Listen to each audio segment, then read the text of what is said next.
The Rickey Smiley Morning Show. It's the front page news. It's what's trending now. All right, y'all, Rickey Smiley Morning Show, 24 minutes after the hour, y'all. This segment's being brought to you by Urban One. We have the power to change the course of history. So make sure your voice is heard with your one vote. Go to newsone.com/vote and register to vote. All right, appreciate that, man. Ladies and gentlemen, you have seen this man on the front lines of Black Lives Matter movement, bringing attention to police brutality and social injustices all across the country. Y'all, please help me in welcoming social activist and author Shaun King. Y'all, come on. Shaun. Hey, Shaun, good morning, man. Yeah, good morning, y'all. Good to talk to you, man. I've been praying for you and your family, too, bro. Good to talk to you. Hey, Shaun, I appreciate that, man. I've been praying for you. I'm always praying for you because I follow you on Facebook and on Instagram, man. It's like you like a lightning rod. You be taking it to them.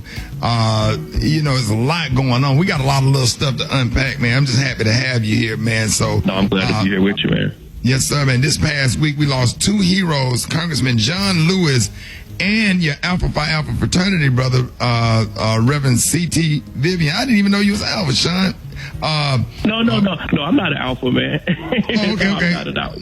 Yeah, no, I thought that on you, but I do love CT. No, I love CT Vivian, man. I got a chance to meet him when I was at Morehouse, and no, he was a legend. You know, he wasn't as nationally known as John Lewis, of course, but man, he was indispensable. Right. Now, what would you say is the most important lesson that you learned from them? Oh man, I mean, I think more than anything else, just resiliency. You know, not only did both of them live long lives, but I mean, they pushed through so many obstacles and barriers.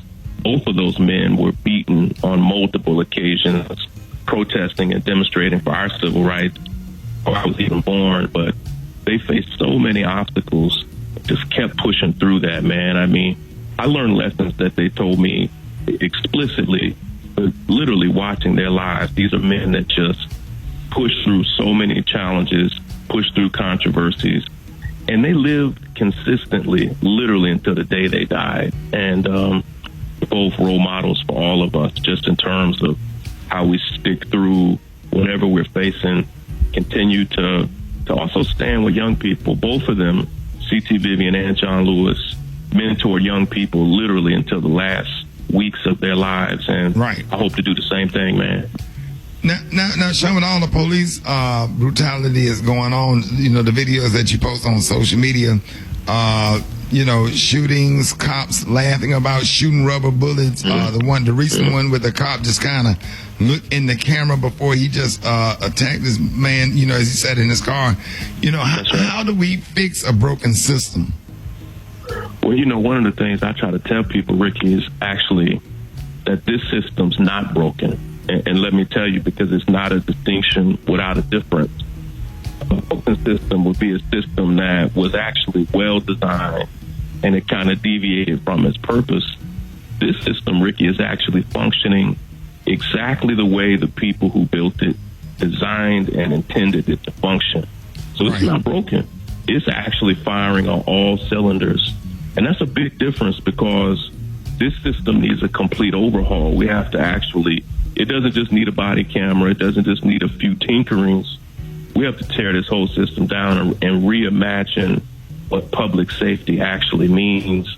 And so when we talk about defunding the police, people who don't know what that means, what we're saying is if you go to your city or your county, the city budget of most cities gives almost 50% of their budgets to police departments, and sometimes 2 and 3% to recreation, after-school programs, education. What we're saying is we need to kind of even have a massive budget reallocation because these systems aren't keeping us safe, not our communities and anybody else's. And, you know, 25% of all people killed by police were having mental health emergency, and in some states as high as 50% now when it comes to mental health calls. You know, should it be like a 211? You know, like you got 911 or 211. You know, somebody having absolutely. Talk about that for a second, man. Because they don't ask no questions, Shaun. They just shoot them down, and they claim that they feel like, you know, they're a threat, and somebody that got mental challenges and didn't take his medicine, now he's dead. Well, let me tell you, man, police departments and police unions, year after year after year, for almost 30 years now, kept asking for more work and more responsibilities. And mayors, including black mayors across the country, really obliged and said, okay, in some cities, including in Dallas, you now have police departments even overseeing pet control and stray dogs and just random issues where when we were growing up, there were other departments for that. So right now, if you call 911 and your loved one is having a mental health crisis, and in some cities, over 40% of all 911 calls are about mental health emergencies. When the police show up, they haven't been trained for that. They're not doctors. They're not nurses. In some cases, they've had a 2 or 3 hour online video workshop to help them understand mental health crises. And when they get there, they're mainly trained on how to protect themselves. And they often end up shooting and killing people's sons and daughters, mothers and fathers, often fatally. In some states, over 50%, just as you said, man, over 50% of all people killed by police in that state were people who called 911 for help with their loved one who really needed a doctor or a nurse. And in some cities across the country, they're already developing just what you said, where when your loved one is having a mental health emergency or even a substance abuse crisis, if you're having any type of medical emergency even, we're saying we may need another number for that so that it's not police that show up, but trained teams that have experts who understand it. I work with doctors and nurses all over the country, Ricky, and they tell me all the time, like, Shaun, we don't have tasers, we don't have guns, and every type of mental health crisis that police deal with at home, doctors see those things in hospitals every single day. And they don't shoot anybody, they don't taser anybody, they don't choke anyone to death. Right, right. And sometimes these are people who, we have the training to relate these situations. And what we see now is that police, they're not a body camera away from having a system that's just. We need a complete new system for mental health emergencies, for homeless people. They just show up and brutalize people, man. It's in a lot of departments, it's their default response. Right. Now, and you have a new book called Make Change. That's going to be coming out August the 4th. In your book, you talk about the lessons that you learned over the years. Now, what would you say, the most important? And then the second part, the most important one would be in the second part of that question, if people want to pre-order your book, Make Change, or check you out on your book tour, where should they go? Oh, yeah, thank you for asking, man. I spent nearly a year writing the book. I traveled to 47 different states working with organizers and activists all over the country. And the key lesson that I learned really is that change doesn't just happen. It has to be crafted. It has to come from deep strategic planning.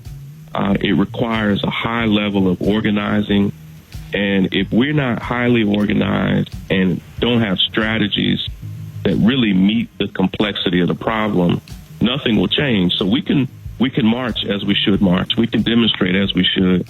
We could have the top trending topics in the world. But if we're not highly organized and well strategized, those problems will persist. And the book, as you said, man, the book comes out on August the 4th. It's some of the most important work of my life. People can buy it now at any bookseller. They can pre-order it, or they can go straight to makechangebook.com. Makechangebook.com. Hey, Shaun, man, you're welcome to come on anytime. I love having you on the show. I follow you on Instagram. If y'all are not following, hey, you know what, Shaun, I love when you post all those videos and then you come back the next day where the person has been fired for being racist. Well, we're trying to hold them responsible the best we can. I hate that that's how we've got to do it. Yeah, you got to film. Just imagine all the stuff that didn't get filmed in the 80s, in the 70s, and the 60s. Mm-hmm. That's right, man. I mean, so we have to use whatever tools we have. And here's the thing. All of us, yourself included, Ricky, we're too influential to just sit by and let this stuff happen on our watch. And so we got to call it out however we can, organize the best way that we can, and keep fighting back. And I'm seeing some victories across the country, not just getting people fired. I'm seeing some laws change. them policies reversed. Right. Gotta keep on pushing. Yeah, man.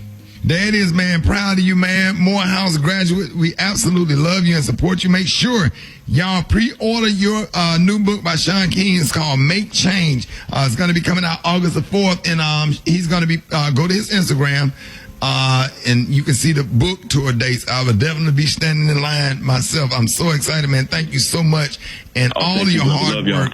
Yes, sir, man. We love you, and be safe, man. Absolutely. Yeah, take care, everybody.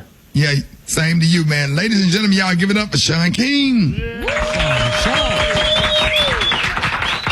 And we're going to be talking to Mark Morial up next, man. I'm so excited about that. Coming up, Rickey Smiley Morning Show.